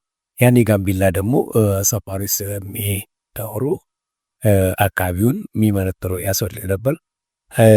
እሳቸው እንግዲህ ተርብ ሻለቃ የሚባል ውስጥ አብረው የተመደቡት ተርብ ሻለቃ ውስጥ ውትድርና ተምረዋል። መሳሪያ በፍቶት መቅደም መተኮስ ሁሉ ተማሩ። ከዛ ዘመቱ ተባሉ። እዛ ዘመቱ። በአጋጣሚ የሆነው የጁን ጋራንቁቶር እዛ ጋምቤላ ይንቀሳቀስ ነበር። የተወሰኑትም ማርከዋቸዋል። እሷቸው እንደነገር ከሆነ የማረኮት ግን ሌላ ነገር አለ። ስራ ስለበዛባቸው እንዲያግባቸው ነው። ግን እነኝን የተዳገጡት ለማስረከብ ሰይፍ ከተደውሎ ሮሳቸው እንትን ያደረጉት ስም አይቀበርም። ከመልካም ሽቶ መልካም ስም ይበልጣል። እንግዲህ ወልደ መስቀል በእግር ኳስ ውስጥም በአትሌቲክስም ብዙ ሰርተዋል። በኦሎምፒክ እንግዲህ መጀመሪያው ባርሴሎና ነው ደራርቱ ያሸነፈች። ከኦሎምፒክ ውስጥ በጣም ስለተሳቸው እንግዲህ ስናወራ እንደነገሩኝ ከሆነ ግን ሱሉን 10,000 ሜትር ላይ እነ ደራርቱ እነ እጅጋየሁ የተሳተፉበት አንድ ቻይና ያሸንፋ ነበር።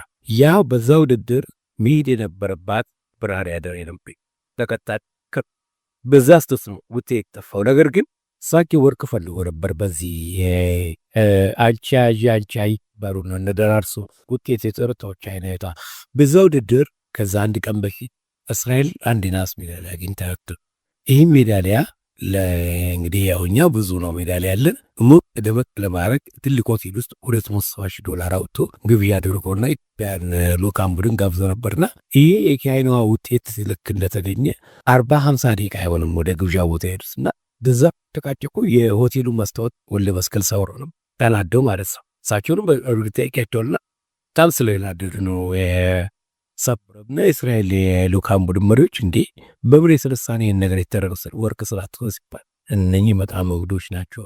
እስራኤል አንድ ናስ ሜዳሊያ ያገኘ እኛ ቶማስ ሜዳሊያ ነው ያገኘ ግን አንድ ወርቅ እንዴት እናጣለን በሚል ነበርና ወልደ መስቀል በጣም እንግዲህ በነገሩ ተናደውብሳል ማለት ነው። እንግዲህ እሳቸው አልፏል።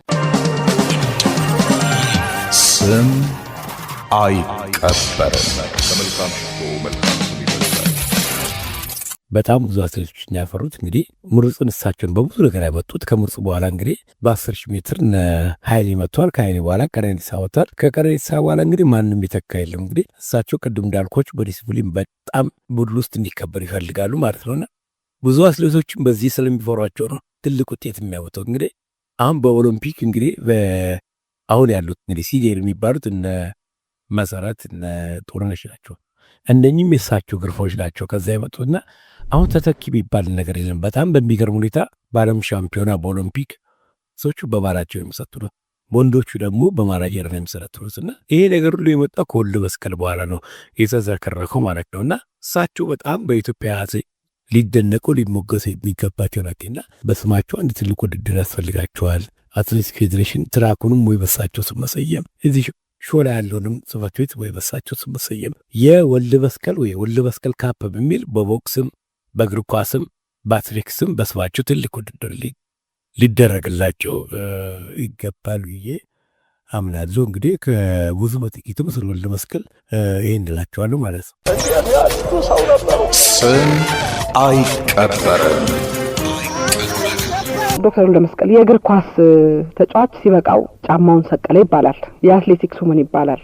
አሰልጣኝስ አሁን በጡረታ ላይ ሆኖ ያሰለጥናሉ። አልደከሞትም? ሙያ ነውና አይደክምም። ከጉልበት ስራ ወደ አይምሮ ስራ የሚያዘዋወር በመሆኑ ድካም ያመጣል የሚል ብዙም እንትን ስለሌለው በደስታ ነው ወደ ማሰልጠኑ ያዘወተርኩት። እርግጥ በአሁኑ ጊዜ የመኪና አደጋ ስለነበረ ብረት በዚህ በግራ እንትን ውስጥ አለ፣ ግን እሱ ምንም ችግር አይፈጥርም። ያው አብዛኛው በአሁኑ ጊዜ የአይምሮ ስራ ነው። በፊት ያው ልጆቹን እንከረጅ ለማድረግ ለማበረታታት አብረን እንሮጣለን፣ አብረን እንዘላለን። በአሁኑ ጊዜ ግን የአይምሮ ስራ ነው በብዛት የምንሰራው። ሙያው የሚያስፈልገው የአይምሮ ስራ ነው ከእንግዲህ ወዲህ ማለት ነው እና ምንም አይሰለችም፣ አይደክምም። ወደ ኋላ ልመልሶት፣ አበበ ቢቂላ ሮሚዮ ኦሎምፒክ አሸንፎ ሲመጣ የት ነበሩ? ምን ትዝታ አለዎት? እኔ ያን ጊዜ ልጃቸው ወንድራድ ነበርኩኝ። የ6ኛ ክፍል ተማሪ ነበርኩኝ። ወንድራድ እዚህ ኮተቤ? አዎ እዛ ነበርኩኝ እና በጣም ደስታ ነው የተሰማን፣ በጣም ኩራት ነው የተሰማን። እንደውም አንዱ በትምህርት ቤት ከምንሮጠውም የበለጠ እንደ መርህ ሆኖ መሰረት የሆነ የአበበ ቢቂላ ማሸነፍ ነው። ከዛ በኋላ ነው ሁላችንም በትምህርት ቤት ልጃቸው ወንድራድ በጣም የታወቀ ነበረ በዛን ጊዜ በጠቅላላው በእግር ኳስ፣ በመረብ ኳስ፣ በቅርጫት ኳስ፣ በሩጫ ስለነበረ ያ እንደ መርህ ሆኖ ከዛን ጊዜ ጀምሮ ነው እኔ እንደም መላው ፍላጎቴ ወደ ሩጫው የነበረ እና ወደዛው በብሔራዊ ደረጃ በቢ ካታጎሪ ተመረጥን። እንደውም እስከ ቶኪዮ ኦሎምፒክ ድረስ ተመርጠን ደብረ ዘይት ገብተን ነበረ በዛ መነሻ። ስለዚህ የእሱ ምሳሌነት ለኢትዮጵያ ብቻ ሳይሆን ለመላው አፍሪካም መሰረት የሆነ ነውና እኛም በሱ መርህ ነው ወደ ትምህርቱም አዘውተረን ወደዛ የዘለቀ ነው። ዶክተር የተወለዱት እርሶ ተጉለትና ቡልጋ ነው። አባቶ ቄስ እንዲሆኑ ነበር የፈለጉት፣ እናቶ ደግሞ እንዲማሩ። የእናቶ ምኞት እንዴት ተሳካ? እንደው ወደ ትምህርት ቤት ከገባን አይቀር በዚሁ ልቀጥል ብዬ ነው። አዎ እንግዲህ ባላገር ብዙውን ጊዜ ወደ ትልቁ ሙያ ቅስና ነው። ወደዚያ ነበር አዳሪ ትምህርት ቤት ወስደው ለአንድ ቄስ ያስረከቡኝ። እኔ በኋላ ለድቁና ወደ አዲስ አበባ እንድሄድ አድርገው ስመጣ እናቴ በአጋጣሚ እዚሁ አዲስ አበባ ነበረች። በዚያ በጦርነቱ ጊዜ ከዘመዶቻቸው ጋር እዚሁ ነበረች እና ዳቆን ሲል አይ አልደረሰም ልጅ ነው ይሄ መዳቆን አይችልም እና መማር አለበት ብለው እዚሁ ቄስ ትምህርት ቤት አስገቡኝ። በዚያ ምክንያት እንደውም አልተቀበልኩም ነበረ፣ ዘመዶችም አልተቀበሉም ነበረ። በዛው በእሷ ጥረት ወደ ትምህርት ቤት እንደውም ቄስ ትምህርት ቤት እንጂ እንግሊዝ ትምህርት ቤት አልገባም ከሚል አኳያ ከዘመዶቼ ግፊት አኳያ ነው በግድ ነው ወደ ዘመናዊ ትምህርት የገባሁት። አስፋውሰን ትምህርት ቤት ማለት ነው። በዚያ ምክንያት ነው ዋው እሱ ያሰበችው እንግዲህ ተግባራዊ ይሆናል ማለት ነው። ጊዮርጊስ ክለብ ተጫውተዋል እግር ኳስ? በቢ እንጫወት ነበረ። ያን ጊዜ አቶ ይነቃቸው ነበሩ። እንደውም ከኮተቤ አብያሲዮን ሜዳ የሚባል ድረስ በእግራችን ይሄን ነበር። እንግዲህ ካለ አንዳንድ ስሙን ይሰጡናል አውቶቡስ እና በዛ እየተመላለስን እንጫወት ነበረ። በኋላ አቶ ላቀው ይግለጡ ናቸው ምን ሩጫ ነው የሚሻለው ሩጫ ምን ፉትቦል ምንድነው የሚል በሳቸው ግፊት ነው እና ወደ አትሌቲክሱ ያዘወተርኩት እና ትምህርት ቤትም ጥሩ ተወዳዳሪ ነበር፣ ጥሩ ሯጭ ነበርኩኝ እና እርግጥ በዚያ ላይ እግር ኳስ አለ፣ መረብ ኳስ አለ፣ ቅርጫት ኳስ አለ፣ ሁሉንም ሁለገብ ነው። ያ ብዙ መሰረት ሆኖ ነበረ እና በኋላ ነው ወደ ሩጫው በጣም ያዘነበርኩት። በተለይ ነጻ ትምህርት አግኝቼ ወደ ውጭ ሲሄድ በቀጥታ አስተማሪዎችም ያበበ ቢቂላ የቢቂላ ሀገር ምናምን ብለው እንደውም አንድ ፕሮፌሰር ነው እሳቸው ናቸው ወደ አትሌቲክስ እንዳዘወትር ያደረጉኝ እንጂ እግር ኳስም እወድ ነበረ በጣም። ሜዳሊያ የተገኘ ነገር የለም በዚህ በሩጫው? በሀገር ውስጥ አንድ ሻምፒዮን ነበርኩኝ። የኢንተር ስኩል አትሌቲክስ ፌዴሬሽን አሶሲዬሽን የሚባለው ላይ በየአመቱ በቃ ኮከብ ነበር። በ800 በ500 በኋላ እየጠነከርኩ ሲሄድ ወደ 5000 እና ወደ 10000 ሄድኩኝ እና በዛ ላይ ነበረ በጣም ትልቅ እንትን የነበረ። ለኦሎምፒክ አልታጩም በዛ ጊዜ? ታጭተን ለቶኪዮ ኦሎምፒክ ተመርጠን በመጨረሻው ደብረ ዘይት ገባን። እዛ እንደገባን ስኮላርሺፕ አገኘሁኝ። ነፍሳቸውን ይማርና አቶ ይነቃቸው እንግዲህ ከዛ ከቶኪዮ ወደ ሃንጋሪ እንዲሄድ ይፈቀድልኝ ስላቸው አይ በጭራሽ እና እዛው ተወዳድራችሁ እዚህ መጣችሁ ከዛ በኋላ ነው እዛ አይሆንም ተባለ። አምባሲው ደግሞ የለም አሁን በነሐሴ ነው ትምህርት የሚጀመር አልመጣህ ያልፈብሃል ሌላ ጊዜ መሞከር ይሆናል ስላሉ እኔም አንድ ሰርሚዞቪች የሚባል ነበረ እሱ እዛ አየር ኃይል እንትን ነበረ በሱም ድጋፍ ታመምኩ ተባልኩኝ። የሀገሩን ልብስ ብቻ እንደወሰድኩኝ የሱፍና ምናምን ተከለከለ አባረሩኝ። ከዛ እናቴ ይዝለኛል እስካሁን እና ሃንጋሪ ሆኜ ነው የቶኪዮን ኦሎምፒክ ያየሁት። ትምህርቱ ይበልጥብኛል ብለው እርሱ ወደዛ ሄዱ። ሃንጋሪ እንግዲህ ይሄ ከ66 ካቢዮቱ በፊት ይመስለኛል። ከእርሶ ጋራ አሰልጣኝ ንጉሴ ሮባ ነበሩ ይመስለኛልና እሳቸው ሲኒየር ናቸው። ቀድሞ ሄደዋል እሳቸው ቼኮስሎቫኪያ። የኋላሸትም ጂምናስቷ የኋላሸት ሜሪ እነሱም ቀድሞ ሄደዋል ከንጉሴ በኋላ። ከዛ ዘገየ አልነበረ እሱም ቀድሞ ሄዷል እዚያ። እንግዲህ ከዛን ጊዜ ጀምሮ ሃንጋሪ የኢትዮጵያን የስፖርት ባለሙያዎች ያሰለጥሩ ነበር ማለት ነው? አዎ እዛም እንደውም እዛ ቆይቼ ጨርሼ ተመልሼ መጥቼ እዚህ አሁን ኮተቤ መምህራን ማሰልጠኛ የሆነው እኔ ነኝ ያቋቋምኩት። እዚህ ተግባረ ውስጥ ነበረ እዛ ነበር የጀመርነው። በ63 ነው የጀመርነው ያን ትምህርት ቤት እና ፊዚካል ኤዱኬሽን አንዱ ፓርት እንዲሆን በዛን ጊዜ እነ ዶክተር አያሌው እነ ዶክተር ስም የሚባሉ ነበሩ ረድተውን ፊዚካል ኤዱኬሽን እዚያ ተጀመረ። ከዛ ቆይቶ ከ4 አመት በኋላ ወደ ኮተቤ ተዛዝኩ። ያን ጊዜ ወጣሁ። ጃንሆይ በወረዱ በሳምንቱ ነው ስኮላርሺፕ ነበረኝ ድህረ ምረቃ። ግን ነገ ስል እዛው አብዮትም ስለነበረ ቆይቼ ልክ እሳቸው በወረዱ በሳምንቱ ተነስቼ ወጣሁኝ። ድህረ ምረቃ ሄድኩኝ እና እዚያ እንደገና 2 አመት ተኩል ሰራሁኝ። ፒኤችዲ ያገኘሁኝ። ከዛ እንደገና አካዴሚክ ሳይንስ የሚባል ትምህርት አላቸው። እዚያ ተወዳደርኩኝ። ስወዳደር አለፍኩኝ። ሳልፍ ያን ጊዜ ማን መልስተኝ እንዳጋጣሚ ነፍሱን ይማር ኮሎኔል አስራት የሚባል ለዴሊጌት ሆኖ መጣ። እዚያ ሲመጣ ነገር ነው ፈቀደልኝ። እንደገና 4 አመት ከ8 ወር ቆየሁኝና ካንዲዴት ሳይንስ ሰራው ከፒኤችዲ በኋላ ማለት ነው። ከዚያ ነው ተመልሼ መጣ።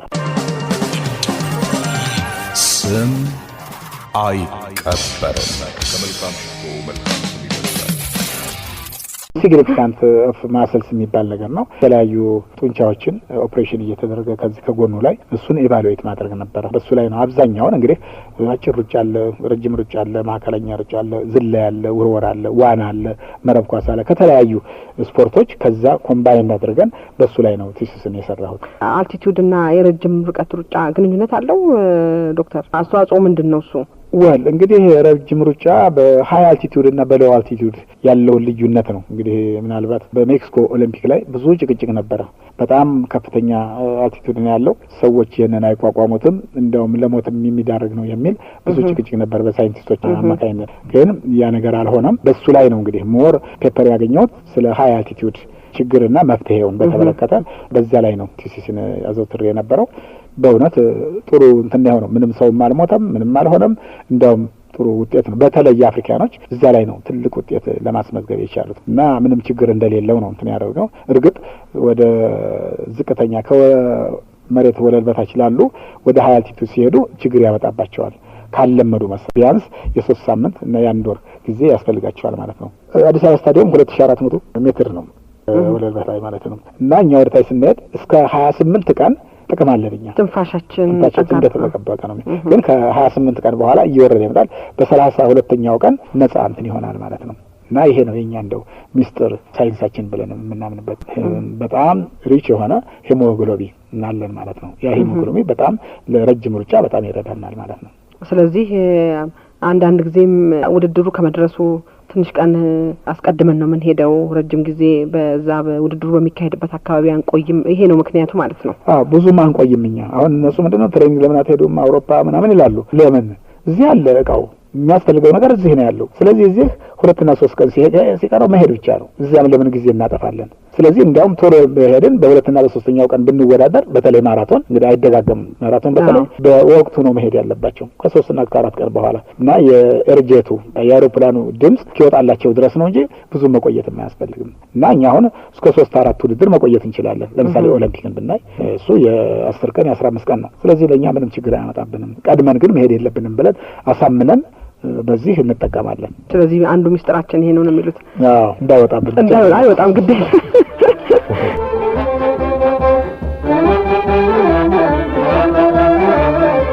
የሀገራችን አትሌቶች በኦሎምፒክ ውድድር መሳተፍ በእነዚህ ዓመታት ውስጥ ያለውን ተሳትፎ ያስታውሳሉ ዶክተር? ሜልቦርን እንግዲህ የመጀመሪያው ሜልበርን ነው። ከዚያ በኋላ ሮም ነው።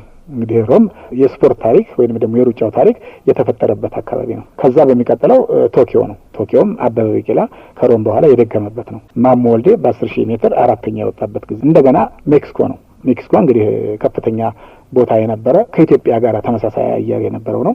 በዛ ላይ ነው እንግዲህ አበበ ውድድሩን ሲያቋርጥ ማሞ በ10,000 ሁለተኛ ሆኖ ነበረ። በሳምንቱ ነው እንግዲህ ማራቶን አንደኛ የወጣው። በሁለት እንግዲህ ሜዳሊያ ስናገኝ ሁለተኛው ሰው ነው፣ አንደኛው ምርጹ ነው። ከዛ ከሜክሲኮ በኋላ የመጣብን ሚኒክ ነው። በዛን ጊዜ እኔ ከታላቁ ወንድማችን ከአቶ ንጉሴ ጋር ረዳት አሰልጣኝ ሆኜ ሚኒክ ሄጃለሁኝ። እዛም ሚኒክ አልተሳካልንም። ማሞ 3ኛ ሆነ። ምሩጽ በስህተት ምክንያት አንዱን ውድድር ሳይወዳደር ቀረ እዛ ላይ። ከዛ የሚቀጥለው ሞንትሪያል ነው። ሞንትሪያልን በአፓርታይድ ምክንያት ሳንወዳደር አፍሪካ በሙሉ ነው የተወሰኑ ናቸው ሳንወዳደር መጣ ነው። ከሞንትሪያል በኋላ የነበረን ሎስ አንጀለስ ነው። አልተወዳደርንም እና ያው ሶሻሊስትና የካፒታሊስት ሀገር በሚባል ሞንትሪያል ሳንወዳደር ቀረ። ሞስኮ ተወዳደር፣ ግን አብዛኛው የምዕራብ ሀገሮች አልተወዳደሩም። ግን ምንድነው አልተወዳደርም ስንል ፕራክቲካሊ ተወዳድረዋል። ለምሳሌ እነ እንግሊዝ፣ እነ ጀርመን፣ እነ ፈረንሳይ የሀገራቸውን ብሔራዊ መዝሙርና ብሔራዊ ሰንደቅ ዓላማ ሳይዙ በኦሊምፒክ ፍልስፍና ብቻ ሄደው ተወዳድረዋል። እዚያ ላይ ምሩጽ 2 ወርቅ ያገኘበት ነው እና መሐመድ ከድር 3ኛ፣ ቶሎሳ ቆቱ 4ኛ የመጡበት ነው። በሚቀጥለው ከሞስኮ በኋላ ሲኦል ነው። ሲኦልም በዚሁ በኮሪያና በኩባ አማካይነት ያው የነበረው መንግስት አልፈቀደም፣ ሳንወዳደር ቀረን እና አዲሱ እንግዲህ እንደ እንትን የምናየው የባርሴሎና ነው። እንግዲህ በባርሴሎና ያን ጊዜ አቶ ንጉሴም ነበረ፣ ትንሽ ያማው ነበረ እና ያን ጊዜ እኔ ነኝ እንትን የወሰድኩት ኃላፊነቱን። በዚያ ላይ እንግዲህ የመጀመሪያ የሆነችውን ድንቅዬና በርቅዬ ደራርቱ ቱሉን ያን ጊዜ በጣም ወጣት ነበረች፣ ልጅ ነበረች። በዛን ጊዜ ነው እንግዲህ የሴቶች አበበ ቢቂላ ተብላ የተፈጠረችው እና እሱ ነው እንግዲህ ታሪካዊ ነበረ። በሚቀጥለው እንግዲህ አትላንታ ነው። አትላንታ ነበረ፣ ጥሩ ውድድር ነበረ። በዛ ላይ እንግዲህ ፋጡማ ሮባ እና ኃይሌ ገብረስላሴ በማራቶንና በ10 ሺህ ወርቅ አግኝተን የመጣ ነው። ፋጡማ ሮባ ይባላለሁ። የአትላንታ ያሸነፍኩት ነኝ። ትንሾች ልጆች ላታቁት ትችላላችሁ። እንግዲህ ተከታታዮች አሉ ዝርዝሩን ባይኖርም ከዛ ከአትላንታ በኋላ ሲድኒ ነው። ሲድኒ እንግዲህ ባደረግናቸው ኦሊምፒኮች ከፍተኛውን ውጤት ያስመዘገብንበት ወደ 4 ወርቅ ያገኘንበት በጠቅላላው 8 ሜዳሊያ ያገኘንበት ነው። ከፍተኛ ውጤታችን ነበረ ሲድኒ።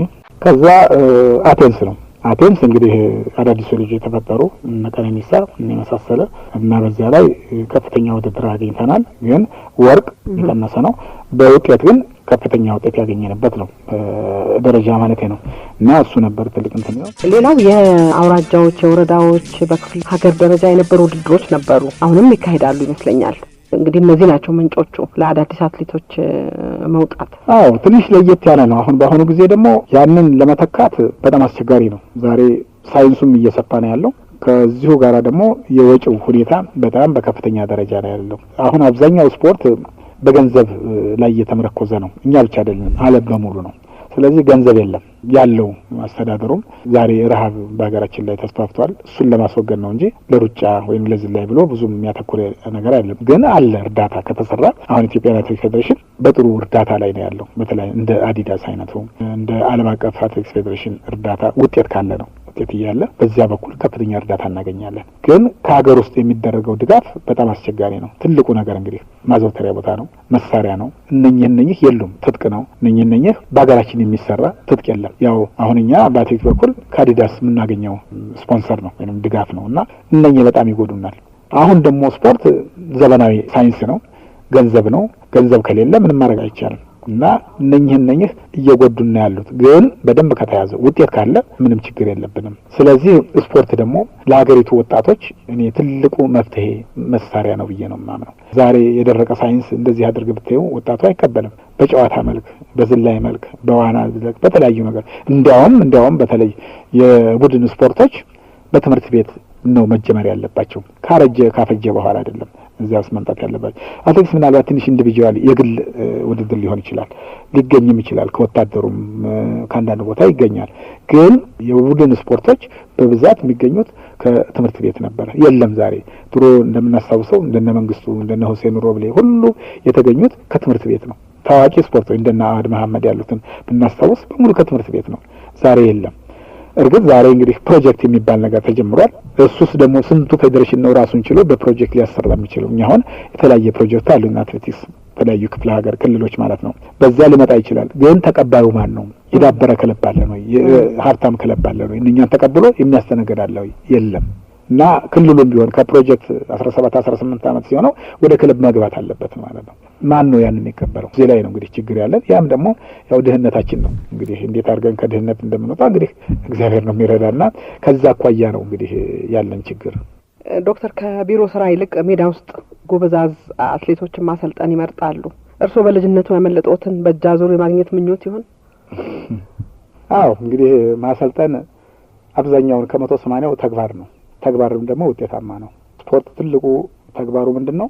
ንድፈ ሀሳቡ ብቻ አይደለም፣ መሰረት ነው ንድፈ ሀሳብ፣ ግን ተግባር ደግሞ ወሳኝ ነው። በስፖርት ትልቁ ነገር ብዙ ሀገሮችንም ስናይ በአሁኑ ጊዜ በተለይ የስልጣኔው ዘመን እየተራቀቀ በሚሄድበት ጊዜ አሁን አውሮፓውያኖችም ቢሆን በንድፈ ሀሳብ ብዙ ረቀዋል፣ ሄደዋል። ሳይንስ አለ፣ ምርምር አለ፣ ጥናት አለ ወዘተ፣ ግን የሚተገብሩበት ችሎታ የላቸውም። ወጣቱ ወደዛ አይሄድም። እኛ ግን ያሉን ልጆቻችንን ይዘን ወደ ተግባር በምንሄድ ሜዳ ላይ በምንሰራበት ጊዜ ንድፈ ሀሳቡን እንደ መሰረት አድርገን ለምሳሌ ፊዚዮሎጂ አለ፣ አናቶሚ አለ፣ ባዮኬሚስትሪ አለ፣ ሕክምና አለ። እነኚህ አጋዦች ናቸው። እነኚህ 20% ነው በጠቅላላ የሚይዙ። 80% ግን ተግባር ነው። ተግባር ደግሞ በትክክል ለመስራት ብዙ ጊዜ ሜዳ ላይ መዋል ያስፈልጋል፣ መስራት ያስፈልጋል፣ መድከም ያስፈልጋል። እያንዳንዱን ልጆች ማስተካከል ይቻላል። ያ ካልሆነ ግን ዝም ብሎ በንድፈ ሀሳብ ብቻ እንዲህ አድርግ ተብሎ በቲዮሪ ወይንም ደግሞ በንድፈ ሀሳብ ወይንም ደግሞ በፊልም ብቻ ቀርጸን እንትን የምንለው አይደለም። ተግባር በጣም በጣም በጣም ድካም ይጠይቃል፣ ትዕግስትን ይጠይቃል፣ ማስተማርን ይጠይቃል፣ መድከም ያስፈልጋል። ለእያንዳንዱ ልጅ የራሱ የሆነ ችሎታ አለው። አንድ ሰከንድ ለማሻሻል ብዙ ጊዜ የተግባር ስራ ያስፈልጋል ማለት ነው። በንድፈ ሀሳብ ብቻ እንዲህ ብሎ የሚካሄድ አይደለም። ለዚህ ነው በይበልጥ ወደ ሜዳው የምናተኩረው ማለት ነው። በዚህም በእውነት ጥሩ ውጤት አግኝተናል። በተለይ በሴቶቹ ላይ በደንብ በተለይ የኛ ሀገር ሴቶች ነፍሱን የማርናቱ ንጉሴ ሮባ በሚሰራበት ጊዜ ብዙ ጊዜ የነበረው ጥያቄ ምንድነው ኢትዮጵያ የወንድ ሀገር ብቻ ነች ወይ ሴት የለም ወይ የሚል ጥያቄ ነበረው እና እሱም አንዳንድ ጊዜ ጠይቀን ነበር። እንደዚሁ ያንን ውጤት በ6 እና በ7 ዓመት ውስጥ ነው ለመመለስ የቻልነው እና ያም ሞስኮ ኦሎምፒክ ላይ አካፈልን። ከዛ በኋላ በሴቶች ላይ ትኩረት አደረግን እና ሴቶች ለውጤት በጣም በጣም በጣም ቶሎ ውጤት ውስጥ ይገባሉ፣ ቶሎ ይጠፋሉ። ኢቭን ወንዱንም ቢሆን በአሁኑ ጊዜ እንግዲህ ትልቅ ስፖርተኞች የምንላቸው የረጅም ጊዜ ልምድ አላቸው የምንላቸው ደራርቱና ኃይሌ ናቸው። እንግዲህ ከእሷ ጋር ተመጣጣኝ ሜሪ ኦቶ የምትባል የጃማይካ የነበረችው ያውም አጭር ሩጫ። እነኚህ ተግባሮች በስራ ላይ ስለዋሉ ነው። ጠንካራ መሆን አለብሽ፣ ልጅሽ ነች፣ ልጅሽ ነው። እነኛን እንደ ቤተሰብ ነው መያዝ ያለብሽ፣ ማኩረፍ የለብሽም። ልጆቹም ደግሞ ገንዘብ አግኝተው ብለው ማበጥ የለባቸውም። የፈለጋቸው ይሁን፣ የፈለጋቸው ገንዘብ የነሱ ነው። ግን ሜዳ ሲመጡ ደራርቱም ኃይሌም እነ ጥሩነሽም እኩል ናቸው። ይሄ ነው አለማዳላት። ፔዳጎጂካሊ እንግዲህ በዛ በኩል ይሄዳል። ከዛ በኋላ ሜቶዶሎጂ ነው። ይሄ ከተያዘ ለዚህ ነው እኔ ሞር ወደ ሜዳው የማዘወትረው። ሰው አናገኝም። ስለዚህ ካልያዝናቸው ይሄዳሉ። በዛሬ ጊዜ ገንዘብ የበላይ የሆነ ነው። ያ ደግሞ ገንዘብ በትክክል ካልያዙት ተግባራዊ አይሆንም፣ አይቀጥልም፣ ይወድቃል ማለት ነው። አንዳንዶቹ ደረሱ ስንላቸው በአንድ ውድድር፣ በሁለት ውድድር፣ በአንድ አመት፣ በሁለት አመት ይጠፋሉ። በተለይ ሴቶቹ። ለዚህ ነው ወደ ሜዳ ብዙ ጊዜ የማዘወትረው ማለት ነው። እርሱ ያሰለጠኗቸው አትሌቶች ዶክተር ወልደ መስቀል ሲያሰለጥኑ ኃይለኛ ናቸው፣ ታታሪ ናቸው፣ እንደ አባት የሚታዩ አሰልጣኝ ነው ይሎታል። አንድ ጋዜጣ ላይ የወጣ ጽሁፍ ላስታውሶት ዶክተር፣ የኢትዮጵያ አትሌቶች ወለም ዘለም በሌለበት የዶክተር ወልደ መስቀል የስልጠና ሂደት ውስጥ ስለሚያልፉ ነው የሚሳካላቸው የሚል ነገር አንብቤያለሁ። እውነት ነው? እንዲያውም ቃል በቃል ትንሽ ልውሰድና ከዚሁ ከጽሁፍ ላይ በዶክተር ወልደ መስቀል የዲክታተር አመራር ይላል። ዶክተር ነው እንዴ? አዎ። እነኚህንም ልጆች ሜዳ ሲመጡ እንዴት ደረሱ የሚለውን ጥያቄ እናስቀምጣለን። እንደ አጋጣሚ ከባርሴሎና ኦሎምፒክ እንደመጣን ትሬኒንግ ነበር፣ ልምድ ነበረን ሜዳ እና ሰዓት አለን። በሰዓቱ ሁሉም ተገኝተው ነበረ። በዛን ጊዜ ደራርቱ ዘግይታ መጣች። ኋላ አየናት። ፖልፖላ ነች፣ ትስቃለች፣ እየሳቀች መጣች። እንኳን ደህና መጣች፣ ሻለቃ ሆናለች። በመንግስት ነው ያን ሻለቃ ያገኘችው። ክብርት ሻለቃ። እንግዲህ እዚህ እንዴት እንደረሰን ታስታውሻለሽ? አሉ ቁጭ ብሎን ምክር እያደረግን ነው። አጨበጨቡላት። በይ ተንበርከክ ያልኳት፣ ተንበረከከች፣ ተነሳች። ለምን ተንበረከክሽ አልኳት። አጥፍቼ ነው ዘግይቼ ነው አሉ። አዎ ሻለቃ የደረሽው በዚህ በሩጫው ነው፣ በዲሲፕሊን ነው። ስለዚህ አንቺን ዝም ብንል ነገ ጧት እነኚህ ታዳጊዎቹ የበለጠ ካንቺ በላይ ይሆናሉ። ስለዚህ በዚህ ምክንያት ዛሬ ተቀጠሻል፣ ይቅርታ ብዬ ከነሱ አጨብጭበን ገባች። እንደዚህ አይነት በሆነ ነገር እኔ የማየው ማንም ይምጣ ማንም ስነ ስርዓት አክብሮ ዲሲፕሊን ሆኖ ካልመጣ የኔ እዚያ መኖር ምን ያደርጋል? ትላልቆይ ናቸው፣ ቤተሰብም የሚያስተዳድሩ አሉ። ግን እዚያ ሜዳ ሁሉም አንድ ነው። ትንሽ ትልቅ ብለን እኔ በዚህ ከአስተማሪዎች የወረስኩት ነው። ፈረንጅ ሀገር ጥሩ ጥሩ አስተማሪዎች አሉ፣ ፕሮፌሰሮች ናቸው። ከነሱ የወሰዱት ባህል ነው፣ ጠባይ ነው ማለት ነው። እና አዳምጣቸዋለሁ፣ ሰማቸዋለሁ፣ እንደ ጓደኛም አክት አደርጋቸዋለሁ። ግን ርቀቴን ጠብቄ ነው። ከነሱ ጋር ብዙ እንትን አለ። በዛ ምክንያት ነው ይናገራሉ፣ እንዲህ እንዲህ ይላሉ። እሺ እላቸዋለሁ፣ አዳምጣቸዋለሁ። ግን ወሳኙ እኔ መሆን አለብኝ። ከሙያም ጋራ ከሳይንሱም ጋራ ከምኑም ጋራ ካለኝም ልምድ አኳያ ከትምህርትም አኳያ እኔ እዛ አሰልጣኝ እስከሆነው ድረስ እኔ ነኝ ወሳኙ፣ እነሱ አይደሉም። ልስማቸው፣ ላዳምጣቸው እንጂ ሁልጊዜ መጨረሻ ላይ ወሳኙ እኔ ነኝ። ይሄ ማንም አገር የሚያደርገው ነው። አሉ በሚሊዮን ብር የሚቀጠሩ ፉትቦሎች አሉ። ግን አሰልጣኙ እንትን ካላለ እዛች ቤንች ካልተቀመጠ ያን ጥቅም አያገኝም። ስለዚህ ከዚህ አኳያ ነው አንደኛ አስተዳደጋችን፣ ባህላችን፣ ህብረተሰቡ በቀላሉ ያበላሽብኛል። ለዚያ ነው ትንሽ እንትን ነው። አዎ ዲክቴተር ይላሉ። እኔም አዎ ነኝ እላቸዋለሁ። ለእነ ኃይሌ እነግራቸዋለሁ። ዛሬ ዲክቴተር እንትን አለ እላቸዋለሁ። ስለዚህ ይህን ካላደረግ ይህን አትንም። አስታውሳለሁ አንድ ጊዜ ቶንሲል ይዞታል፣ ቀይ ይሆናል። ከመፍራቱ የተነሳ መጣ፣ ሳያው ቀይ ይሆናል። በዛሬ ታርፋለህ እረፍ አልኩት። እንዴት አርፋለሁ አለ። ልምድ ስላደረበት ነው። የለም ታመሃልና 3 ቀን ማረፍ አለብህ። አለቀሰ፣ ኃይሌ አለቀሰ። ደራርቱም እንደዚህ ነች። እንደዚህ ያለ እርሶ ዘላለም በቃ ሳይሉም ጎሽ አይሉም፣ ጥሩ ነው አይሉም። ሁሉ ጊዜ ለምን ዛሬ ጎሽ ብልሽ ነገ እኮ ትዋረጃለሽ ነው። እኔም ማስበው ከዚያ ካለሽ ሰዓት 1 ሰከንድ ቢጨምር አንቺ ቀረሽ ማለት ነው። ስለዚህ ያንን መከላከል አለበት ነው። ኃይሌ እስካሁን የሚቆጨው ነገር አለ። 5000 እና 10000 ያን ጊዜ ጥሩ ውጤት በማጣበቅ ስበር አሁንም ስለው በቃ ነገ ሰብራለሁ ምናምን አለ። እስካሁን ይቆጨዋል። ስለዚህ በዚያ ምክንያት ብዙውን ጊዜ ጨካኝ ነህ ማለት እኔ እንደውም ልጆች ከሚያሸንፉ ሲሸነፉ ነው ማዝ ነው። ወይንም የምደሰተው ለምን ተሸነፈልኝ እዚህ ጠንክሮ ይሰራል የሚል አላማና ሐሳብ አለኝ ማለት ነው። በዚህ ምክንያት ነው እንጂ በልጆቹ ጨክኜ ምናምን። ግን ያ ጭካኔ ደግሞ ብዙዎቹ ልጆች በአሁኑ ጊዜ ኑሯቸውን አሻሽለዋል፣ ቤተሰብ መስርተዋል፣ ንብረት በደንብ አከማይተዋል። ጠቀባቸው እንጂ አልጎዳና በዚህ ምክንያት ነው። በተለይ ሴቶችን በተመለከተ ወንዶችም አሉበት በመካከሉ እና ወንዶችም ትንሽ ገንዘብ ሲያገኙ ቶሎ መኪና ይዛሉ። ከዛ በኋላ ተከታዩ ማአት ነው።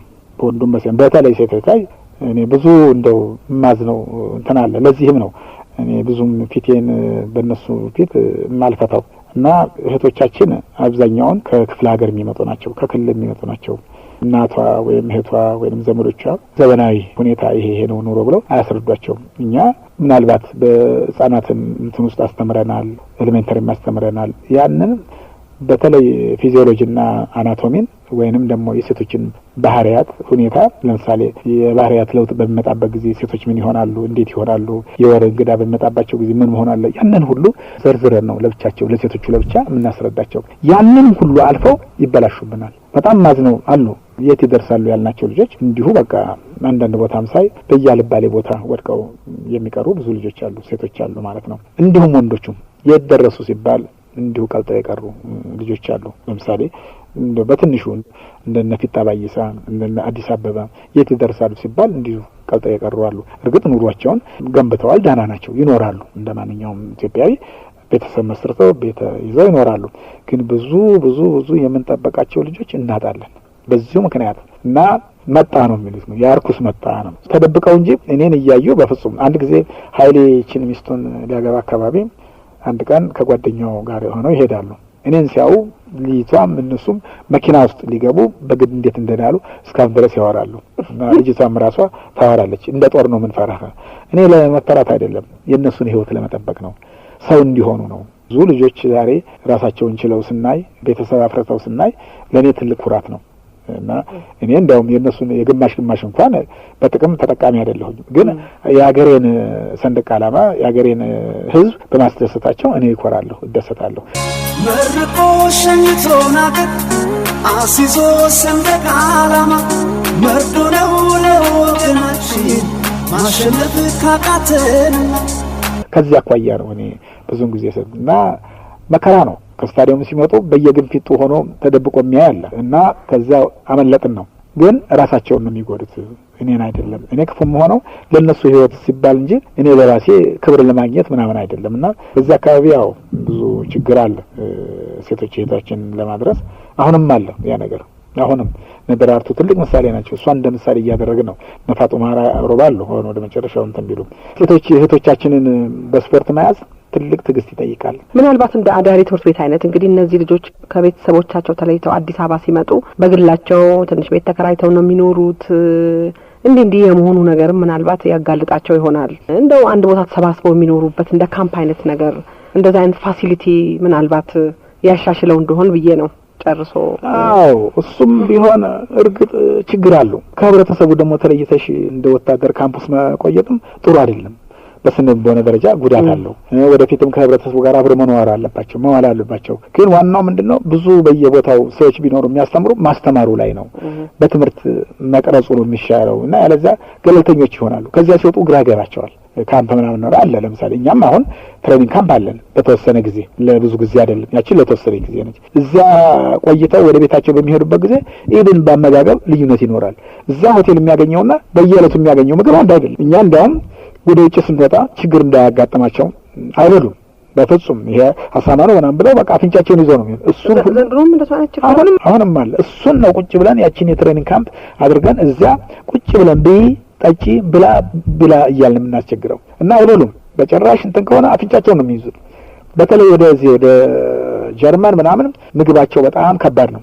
አሁን ወደ ጣሊያን ብንሄድ ወደ ስፔን ብንሄድ በጣም ጥሩ ነው፣ ቀላል ነው ምግባቸው። እዛ ምንም ይዘው ያለዚያ ሁሉም ጭብጦ ቆሎ ጨኮ ይዘው ነው የሚሄደው፣ አይበሉም። እና ያንን ሁሉ ትሬኒንግ ጊዜዋ አሁን ሆቴል ምናምን ስናስገባ ያን እንዲለምዱልን ቁጭ ብለን እናስገባ። የሚጾሙ አሉ አሁንም አንበላም የሚሉ።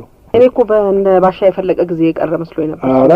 አሁንም አለ። አሁንም ከሀገር የሚሉት ደግሞ በጣም አክራሪ ምንም አይደል። በፍጹም ቁጭ ብለን እያበላን ነው። ለዚህ ነው እንግዲህ ትሬኒንጉ ሩጫ ብቻ አይደለም። ከባህሪያም ከጠባይም ከሶሻልም እዛን ሁሉ እያስተካከልን ያለ ነው። ወደ እስካሁን እንግዲህ እዚህ ደርሰናል። ስም አይቀበርም። ከመልካም ሽቶ መልካም ስም ይበልጣል። ዶክተር ወልደ መስቀል ወደ ግል ህይወት እንምጣ። ትዳር ነበረው አውቃለሁ። ልጆ ያዕቆብ ወልደ መስቀል ባለቤቱም ካረፉ እንግዲህ በወሊድ ነው። አስረኛ ዓመት በዓል ነው። በአስረኛው ቀን ነው ያለፈች። አስረኛ ዓመት በዓል ነበር መሰለኝ። እንደዚህ ጥሩ ሕክምና ጥንቃቄ አላገኘችም። አይ ጊዜው ጥሩ አልነበረም። ሰው ሁሉ ጥሩ አልነበረም። በጣም ግርግር ነበረ። በግርግር ይዞ እንትን አላት። መጥፎ ጊዜ ነበረ። ከዛ በኋላ እርሱ ሌላ ትዳር አልመሰረቱም። እንዲሁ ስንፈት አንድ ልጅ አለችኝ። በእውነት እና ጓደኛ ያለሁት ማለት ነው። ያው ለየብቻችን ነው። ብዙም ጊዜ አብረን አይደለንም። በፊትም እንደዚህ አብረን ለመሆን ብዙም እንትን አልነበረንም። እና ግን አንድ ቆንጆ ልጅ አለችን፣ ሳምራዊት ትባላለች። 2 ልጆች አሉት። ሳምራዊት በሌላ ነው በዘመን ነው የምትጠራው። ሚስጥር ነበር። የመጀመሪያው የባለቤቱ ማለፍ ቅስሙን ሰበረው ዶክተር? አዎ ኦልሞስት ብዙ ጊዜ ቆየሁ በዛ ምክንያት እና ስራውም እየተራረበ ስላለ ወደዛም ብዙም ጊዜም አላጠፋሁኝም። እሷም በቤተሰብ ደረጃ ነው የተገናኘ ነው። እሷም እንደዚሁ ባለቤቷ ጋር ተለያይታ ነበረ። አንድ ልጅ ነበራት እሷም ወንድ ልጅ እና በአንደርስታንዲንግ ነው እንትን ያደረግነው። አሁን እሷ ነች እንግዲህ እንደ ትልቅ እንትን የምትሆነው። በጣም ኢንተለጀንት ነች፣ ጎበዝ ነች ማለት በእኔ ሳይሆን በትምህርት ቤቷ ማለት ነው። ልጅውን ነው የሚለው። ያው እዚህ ላይ ነው ያለ ነው እንግዲህ። አይ ጥሩ ነው ዶክተር። ምን ሙዚቃ ልጋብዞት? ቴዲ የትኛው ዘፈን? አንድ ቀነኒሳ ኃይሌ የሚል የለ እሱ እኮ ለእርሱም የተዘፈነ ነው እኮ። እሱን ነው በጣም ወደው። የኃይሌንና የቀነኒሳን ነው የሚፈልጉት? እሱን ነው የምፈልገው። በቃ እሱን ጋብዞታለሁ። በጣም ነው የማመሰግነው ዶክተር ወልደ መስቀል። አመሰግናለሁ። እግዚአብሔር ያክብርልኝ። መርቆ ሸኝቶናል አሲዞ ሰንደቅ ዓላማ። ዶክተር ወልደ መስቀል ኮስትሬ በህመም ምክንያት በሕክምና ሲረዱ ቆይተው ግንቦት 8 2008 ነበር ከዚህ ዓለም በሞት የተለዩት። የዛሬን አበቃን። ሳምንት ሌላ ባለውለታችንን እናስባለን። አብራችሁን ስለቆያችሁ እናመሰግናለን። ሌሊቱ ሰላማዊና የተባረከ ይሁንላችሁ። ኢትዮጵያ ለዘላለም ትኑር። ስም አይቀበርም።